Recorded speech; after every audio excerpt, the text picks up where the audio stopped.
Oke guys, kembali lagi bersama gua Trader Blueprint. Di kali ini kita akan belajar tentang liquidity sweep, yaitu kenapa harga menembus low lalu langsung terbang. Nah, di video ini kita akan bahas bagaimana liquidity sweep bekerja, kenapa breakout bisa gagal, dan bagaimana kita menggunakan displacement serta MSS atau CSD untuk membaca apakah sweep tersebut benar-benar menarik untuk diperhatikan. Nah, di sini harga menembus low sama dengan selalu breakout. Nah, tidak selalu guys, karena ketika harga menembus low ada dua skenario yang muncul, yaitu skenario A, liquidity ditembus atau low ditembus, harga terus turun. Nah, itu disebut dengan true breakout.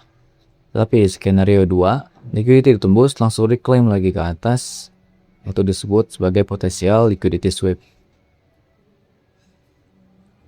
Kenapa mereka tertarik kepada low? Karena di low ini banyak likuiditas. Likuiditas itu adalah ketika terjadi termasuk stop loss para trader yang ditaruh di bawah sini. Jadi banyak orang ask buat stop loss di sini guys. Jadi itu sengaja buat mengambil lalu bisa dijadikan bensin untuk terus ke bawah atau ke atas guys. Jadi seperti kendaraan, liquidity adalah bensinnya dan chart itu sebagai kendaraannya guys. Ketika retake bensin bisa langsung ke atas lagi atau ke bawah melanjutkan penurunan. Jadi liquidity sweep itu sama dengan mengambil liquidity. Tapi liquidity sweep tidak berarti reversal guys. Jadi liquidity sweep itu terjadi ketika harga menembus area liquidity yang jelas tapi kemudian gagal, kemudian mempertahankan pergerakan tersebut dan kembali ke area sebelumnya seperti ini. Jadi trapnya itu ketika liquidity di zoom ke chart 1 menit terjadilah seperti ini guys. Ketika ini adalah low, take dengan cepat, tetapi displacement juga berbalik arah dengan cepat guys. Tidak ada continuation. Seharusnya harga melakukan continuation di sini guys. Kalau dia mau melanjutkan penurunan karena di sini ada FVG-nya guys. Tapi ini FVG tidak di respect dan langsung ke atas. Itu menandakan sweep atau pembalikan arah. Nah, jangan biasakan kalian entry ketika melihat sweep, karena sweep itu bukan berarti sinyal untuk entry. Entry lah ketika ada confirmation lagi seperti ini. Ketika di sweep, kita menunggu yang namanya MSS, kemudian ada displacement yang membentuk FVG, harga retest, dan membalikkan arah ke atas yang candle retest, itu bisa kalian menjadikan entry, sinyal entry, yaitu continuation. Nah, seperti di sini. Ketika sweep, kalian harus menunggu yang namanya displacement. Candle itu besar, membentuk FVG guys, atau imbalance, dan ada juga MSS-nya. Maka status shift itu adalah displacement yang bagus menandakan market akan melanjutkan kenaikan. Nah, tidak semua sweep itu sama, ada likuiditas yang konteksnya itu lebih penting daripada sweepnya. Jadi perhatikan, ada liquidity yang jelas, contoh equal low, previous low, swing low, season low. Yang kedua, harga benar-benar mengambil liquidity, bukan sekedar menyentuh level saja. Ada reaction, reclaim. Jadi ketika sweep liquidity, kalian lihat apakah itu reactionnya bagus untuk sweep, reclaim lagi ke atas harganya, atau harga tidak mampu mempertahankan breakout guys. Nah, yang keempat ada displacement. Tadi yang gue bilang displacement itu candle pembalikan arah yang sangat kuat yang membentuk FVG atau imbalance, atau ada momentum yang berlawanan. Ada MSS atau CSD, itu wajib berada di konteks yang masuk akal, misalkan high time frame, VOI, discount, area liquidity, area FVG, structure high time frame yang mendukung. Ini discount tuh karena kita kan mau ngelong, kalau di mau short berarti ada di area premium. Nah, 3 kesalahan saat melihat liquidity sweep. Kesalahan yang pertama, menganggap setiap sweep adalah reversal. Sweep hanya memberi informasi bahwa liquidity telah diambil, bukan berarti reversal guys. Kesalahan kedua, entry tepat setelah weak sweep. Yang jelas itu belum ada yang namanya confirmation di situ. Ketiga, mengabaikan high time frame konteks. WIP di tengah-tengah range belum tentu memiliki kualitas yang sama dengan area sweep di area penting. Jadi perhatikan lagi konteksnya daripada sweepnya. Nah, di sini gue punya liquidity sweep framework. Di sini yang gue highlight, don't trade the sweep, trade the reaction after the sweep. Jadi kalian identifikasi dulu liquidity di high time frame, middle time frame. Jadi wait for the sweep. Jadi ketika harga di sweep, kalian tunggu dulu yang namanya displacement. Setelah itu ada confirmation MSS, CSD, lalu harga membentuk FVG atau POI, lalu kalian baru bisa entry guys. Targetnya next liquidity-nya. Jadi kenapa harga bisa nembus low lalu terbang? Ini yang gue bahas low. Kalau high ya high. Tadi intinya adalah ketika low itu sama dengan liquidity. Sweep itu adalah take liquidity. Displacement plus MSS itu adalah confirmation-nya. Jadi ketika kenapa dibilang harga bisa menembus low langsung terbang? Karena harga melakukan manipulasi. Jadi market maker melakukan manipulasi terhadap trader yang melakukan stop loss di bawah sini untuk mengambil semua top loss lalu melakukan displacement dengan distribusi guys. Jadi kalian yang sudah mengerti konsep ini, ketika kalian melihat pergerakan harga displacement yang sangat cepat kayak gini, jangan FOMO untuk entry. Tunggu confirmation di sini seperti FVG sini. Kalau ini tidak direspect, berarti kemungkinan harga melakukan manipulasi dan melakukan distribusi sebagai reversal guys. Oke, jadi sini penjelasannya sudah jelas, singkat saja. Gue akan lanjutin ke contoh di chartnya langsung, di trading view-nya langsung. Jadi inti dari sini adalah no confirmation sama dengan no trade guys. Oke, ya langsung kita ke trading view-nya aja.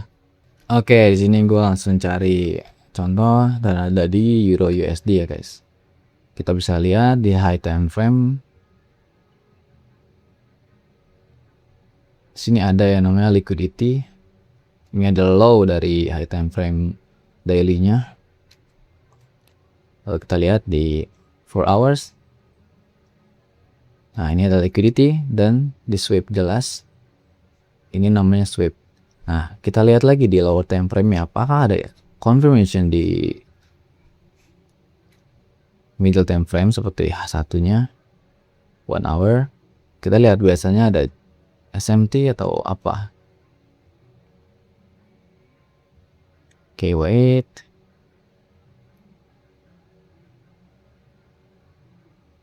Oke.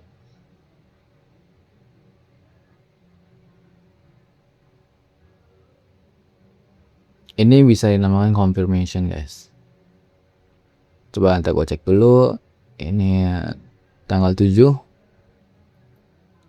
Ini tanggal 6. Tanggal 7. Oke.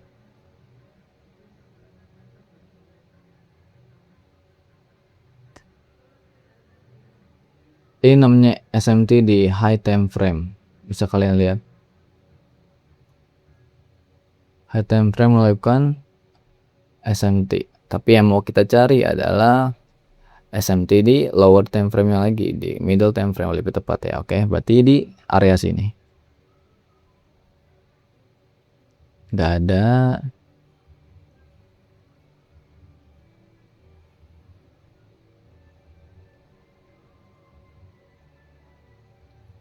Cari di 30 menit.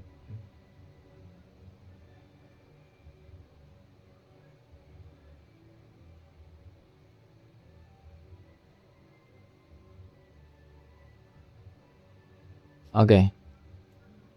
30 menit kalian bisa lihat di sini. Di GBP liquidity yang di sini di take guys. Sedangkan di euro ini tidak. Oke, kenapa ini gue sebut liquidity? Karena di sini ada FVG. Oke, ini tanggal 13.26 jam 3. Nah, sama ya.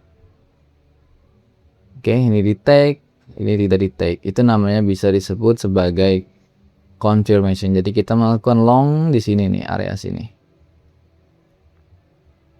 Kita coba kalau time frame lagi kita cari. Nah, jadi kita harus cari long di sini kan. Nah, coba di 5 menit biar lebih rapi. Oke. Di sini ada yang namanya CSD. Ini bisa kalian jadikan area untuk long.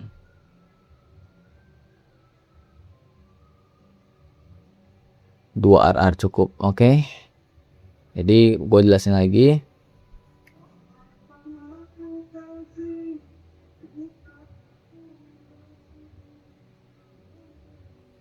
Tadi ini. Ketika kalian melakukan sweep, kalian punya tugas untuk mencari yang namanya confirmation. Seperti ini jelas confirmation. Di 30 menit kita melihat ada FVG, ini 2 FVG, tapi tidak di tag. Itu namanya SMT fill, karena JBP same correlation pair-nya sudah tag bawah sampai sini. Ini belum, itu namanya SMT fill correlation pair SMT. Oke. Sebenarnya targetnya itu bisa kalian sampai sini guys, tapi itu buat swing trader itu lama sekali bisa sampai sini. Tapi ya lihat kocokannya, walaupun nyampe juga situ. Oke. Tapi kalau kalian yang intraday, kalian cukup 2 RR sini seperti itu. Middle time frame, middle lower time frame lagi terbentuk FVG, walau sedikit range, tapi ini FVG yang sangat jelas karena dia habis take dari sini SMT-nya yang di JBP-nya. Ini sangat bagus guys. Oke, kayak gitu contoh dari gua. Itu aja yang bisa gue bagiin tentang liquidity sweep. Dari low kalian bisa balik jadi high juga, itu sama aja, ilmunya juga sama, contohnya juga sama, cuma di high aja itu. Yang ini dibahas yang di low. Oke, segitu aja dari gua, Trader Blueprint. Terima kasih. Oh ya, jangan lupa buat subscribe. Kalau kalian ingin video-video kayak gini, gua akan bahas tentang liquidity apapun, kalian bisa request di komunitas. Mau materi apa segala macam gue bisa buatkan jika emang menarik buatku untuk dibahas. Oke, sekian, terima kasih.